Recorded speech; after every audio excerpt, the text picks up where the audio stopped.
अजित पवार महायुतीत असले तरी त्यांचे महाविकास आघाडीशी अजूनही संबंध असल्याचा दावा शिवसेना खासदार संजय राऊत यांनी केला.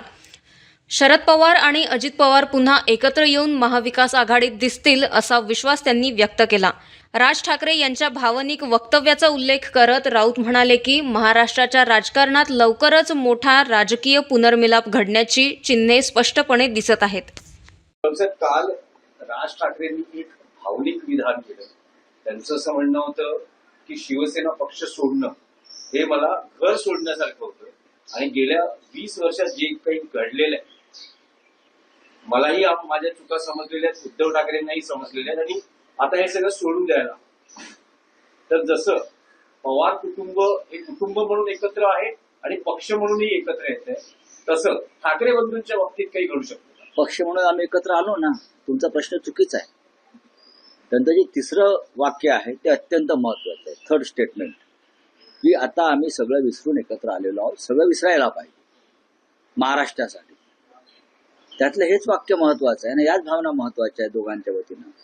आता कशाला प्रश्न विचार नका विचार. तुम्ही राष्ट्रवादी काँग्रेसबद्दल बोलतायत. आता शरद पवार महाविकास आघाडीमध्ये नसतील, कारण तुमचा असा भाग आहे की दोन्ही राष्ट्रवादी हे एकत्र झाले आहेत किंवा असं दिसतंय. तर शरद पवार हे आता तुमच्या सोबत नसतील. राष्ट्रीय पातळीवर तुम्ही चुकीच्या दिशेने प्रश्न विचारता. मी असा विचार करतो, तो आम्ही सगळे असा विचार करत आहोत की शरद पवार हे अजित पवारांसह महाविकास आघाडीत येतील.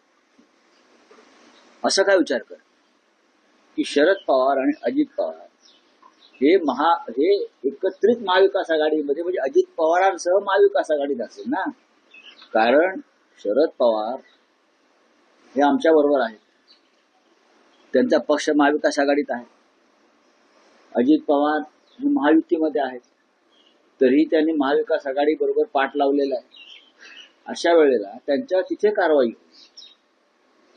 होईल आणि आमच्या माहितीनुसार आणि खात्री मला अशी आहे की भविष्यामध्ये शरद पवार अजित पवार एकत्रित महाविकास आघाडीत